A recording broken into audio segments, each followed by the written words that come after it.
एक बहुत बड़ी गड़बड़ हो गई है। तो हमेशा बड़ी या बहुत बड़ी प्रॉब्लम ही क्रिएट करते हो। हाँ बोलो, अब क्या हुआ? वो मैं एक्चुअली डैडी जी के साथ एक एंटीक शॉप में आया था, तो यहाँ एक मूर्ति गिर गई और अब ये लोग पैसे मांग रहे हैं। तो क्या हुआ? तो अब ये पैसे मांग रहे हैं 30 लाख रुपए। What? 30 lakhs? वो भी एक स्टैचू के लिए? हाँ, मुझे कुछ समझ में नहीं आ रहा है। Gautam, are you serious? तुम घर पर पड़े रहते हो पूरे दिन, मुफ्त की रोटियां तोड़ते हो, उससे भी तुम्हारा पेट नहीं भरता कि तुम अब नई नई प्रॉब्लम्स क्रिएट कर रहे हो मेरे लिए। तुम बताओ, कहाँ से लेकर आऊंगी मैं 30 लाख इतने शॉर्ट नोटिस पर? 30 लाख सुनते ही उसके पैरों तले जमीन खिसक गई थी। गौतम भी अवनी के गुस्से के आगे कुछ नहीं कह पाया। You know what? तुम्हें रोज रोज प्रॉब्लम्स क्रिएट करने की आदत हो गई है। But I am really sorry, इस बार मैं तुम्हारी कोई मदद नहीं करूंगी। ये प्रॉब्लम तुमने खुद क्रिएट किया, अब इसे सॉल्व भी तुम खुद करो। लेकिन अवनी, आज गौतम और अवनी की शादी को 3 साल हो चुके थे, लेकिन गौतम आज भी अवनी के घर एक घर जमाई बनकर ही रहता था, जहां उसकी हैसियत एक नौकर जितनी ही थी। वो नौकरों की तरह कभी सांस की साड़ी आयरन करता, तो कभी अवनी की गाड़ी साफ करता। घर की रसोई से लेकर घर की सफाई तक का सारा बोझ उसी के सर पर था। वहीं अवनी कभी कभी अपने पति की ये हालत देखकर बहुत झल्ला जाती थी, क्योंकि घर का पूरा फाइनेंशियल बोझ सिर्फ उसी के सर पर था।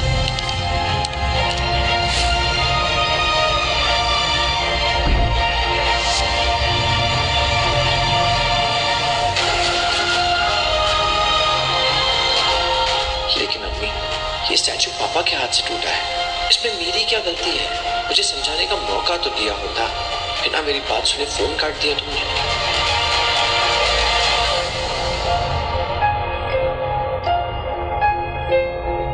क्या हुआ मिस्टर? 1 घंटा हो गया, लेकिन अभी तक ना पैसे आए और ना तुम्हारी मदद के लिए कोई आदमी।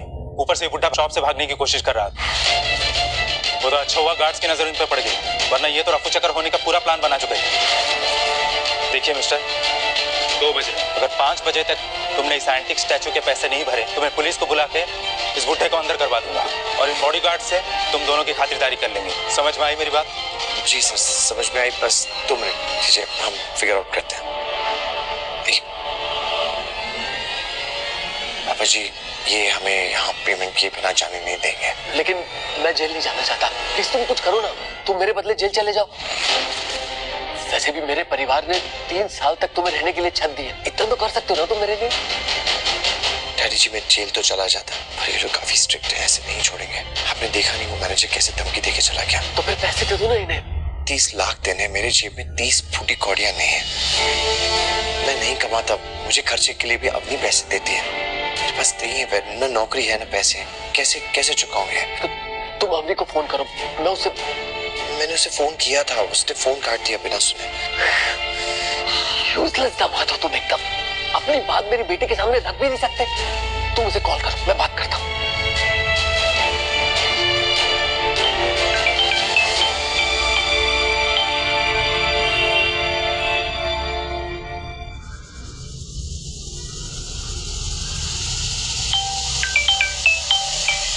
Gautam, are you mad? मैंने कहा ना मुझे काम के टाइम डिस्टर्ब मत किया करो। अब दोबारा कॉल किया ना तो बेटा, मैं डैडी बोल रहा हूँ।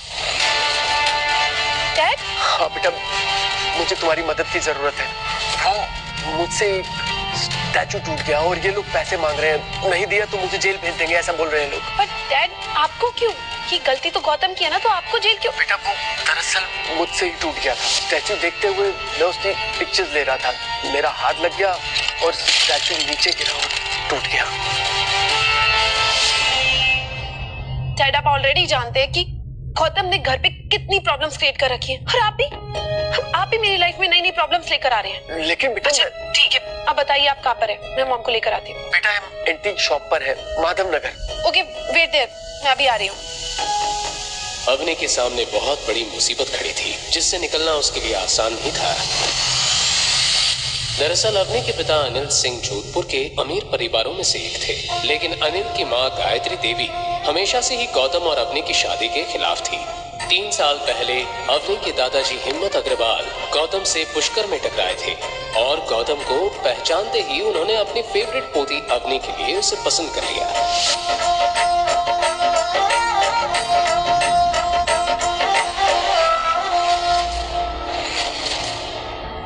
अपने दादाजी से बहुत प्यार करती थी और उनकी किसी भी बात को टाल नहीं सकती थी। पर शादी के कुछ वक्त बाद ही हिम्मत अग्रवाल दुनिया को अलविदा कह गए, इस राज के साथ कि उन्होंने गौतम को अपने के लिए क्यों चुना। कैसे पहचानते थे वो गौतम को। फिर उनके जाने के बाद परिवार की बागडोर उनकी पत्नी और अवनी की दादी गायत्री देवी ने अपने हाथों में ले ली। गायत्री देवी अपने परिवार के रुतबे और नाम का बहुत ध्यान रखती थी और साथ ही अपने परिवार में गौतम नाम का धब्बा बर्दाश्त नहीं कर पा रही थी। इसलिए उन्होंने हिम्मत जी के जाने के बाद अनिल और उसके परिवार को अग्रवाल मैंशन से अलग कर दिया था। अवनी आज भी ये सदमा भूल नहीं पाई थी। अब दिन रात उसके दिमाग में सिर्फ एक ही बात चलती रहती थी कि अपने परिवार की हालत कैसे सुधारी जाए। आज एक बार फिर उसके सामने मुसीबत खड़ी थी। वो अगले ही पल अपनी मॉम गीता के साथ माधव नगर जाने के लिए गई।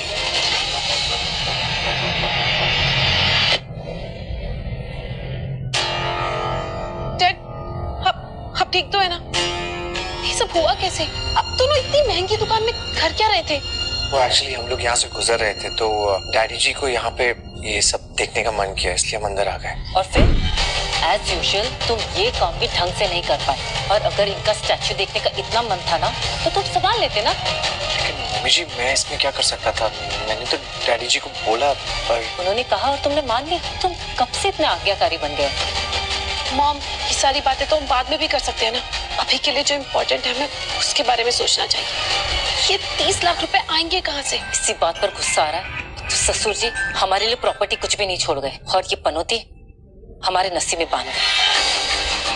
मॉम, तो इस स्टैचू के लिए मैं अपना घर और अपनी कार बेच दूं और सड़क पे आ जाऊं? और वैसे भी इसे बेचने से भी इतने पैसे नहीं आने। सभी प्रॉब्लम का हल ढूंढने के लिए सोच में पड़ गए। टाइम निकलता जा रहा था। वहीं दूसरी तरफ मैनेजर की नजर बराबर अनिल पर ही थी।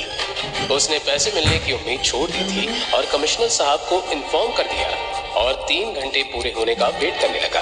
डैड, मैं दादी सर से मदद मांग कर देखूं।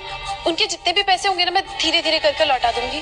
पर अवनी, दादी सर तुम्हारी मदद नहीं करेगी और तुम्हें पता है इसकी वजह क्या है? पर मॉम, एक बार बात करने में हर्ज ही क्या है?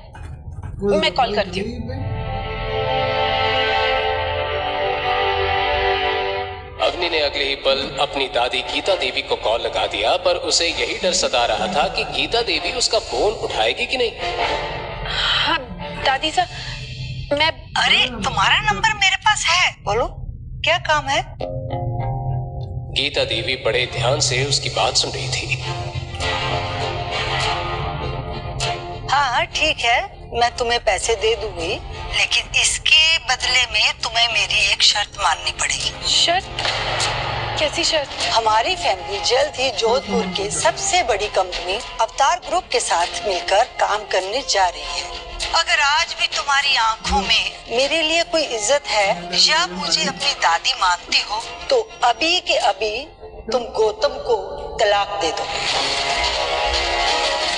अवतार ग्रुप के चेयरमैन के बेटे कबीर के साथ शादी करो। दादी साहब, आप ऐसा कैसे बोल सकती हैं? इस बार तो गौतम की इसमें कोई गलती भी नहीं थी। देखो, मुझे इससे कोई मतलब नहीं है। अगर तुम्हें मेरी शर्त मंजूर है तो मैं तुम्हारी मदद कर दूंगी। दादी साहब, मेरे पापा आपके बेटे हैं, वो अपने बेटे के साथ ऐसा कैसे कर सकती हैं? और आज अनिल जिस प्रॉब्लम में है ना, उसकी वजह सिर्फ तुम हो, और इसीलिए अगर तुम्हें मेरी शर्त मंजूर है तो मैं तुम्हें पैसे देने के लिए तैयार हूँ। दादी साहब मेरी बात। अवनी को अब सामने कोई रास्ता नजर नहीं आ रहा था। अवनी प्लीज डोंट वरी, मैं कुछ करता हूँ। अब क्या करोगे तुम? इतनी बड़ी रकम बाहर जाके भीख मांग के लाओगे क्या? अवनी, तुम मेरी बात सुनो। तुम आज ही के आज इस आदमी से तलाक ले। ये तेरी लाइफ से आउट तो फिर दादी साहब हमें अपने घर में एंट्री दे देगी। और वैसे भी कबीर तुम्हारा दोस्त है, वो तुम्हें बहुत अच्छे से जानता है और आई एम श्योर वो तुम्हारी हेल्प करेगा। और उसके पापा बहुत पैसे वाले हैं और 30 लाख उनके लिए कुछ भी नहीं है। Come on Avni. गीता देवी को अब कबीर के सिवा कोई रास्ता नजर नहीं आ रहा था, लेकिन कबीर का एक ऐसा सच था जिसे अवनी अच्छे से जानती थी। दरअसल कबीर अवतार ग्रुप का वाइस चेयरमैन शेखर आनंद का इकलौता बेटा था, जो बचपन से ही अय्याश था। लड़कियां उसकी कमजोरी थी, इसलिए हर तीसरे चौथे दिन कोई ना कोई नई लड़की उसका शिकार हो जाती थी। यूं तो उसके ऊपर बहुत सारे केस भी हुए, लेकिन शेखर आनंद के रुतबे और पैसे के आगे किसी पुलिस वाले की भी नहीं चली। कबीर ने कई बार अवनी पर भी अपने हाथ आजमाने की कोशिश की थी। वो कॉलेज में भी अवनी के आगे पीछे ही घूमता रहता था, लेकिन अवनी ने कभी उसे घास तक नहीं डाली थी। वहीं दूसरी तरफ गौतम, जो अब तक शांत था, कबीर का नाम सुनते ही गुस्से में आ गया। लेकिन इस वक्त कोई उसकी बात सुनने को तैयार नहीं था। वो तुरंत अपना फोन निकालकर शोरूम से बाहर चला गया। शोरूम के बाहर जाते ही उसने मोबाइल में एक नंबर डायल कर लिया। जैसे जैसे उसे फोन की रिंग सुनाई दे रही थी, वैसे वैसे उसकी धड़कनें तेज होती जा रही थी। मुंशी जी, अम्मा खड़ी रोको। क्या अवनी अपने परिवार को इस मुसीबत से निकाल पाएगी? आखिर गौतम ने किसे फोन किया था? क्या कबीर अवनी की मदद करेगा? क्या होंगे इन सारे सवालों के जवाब?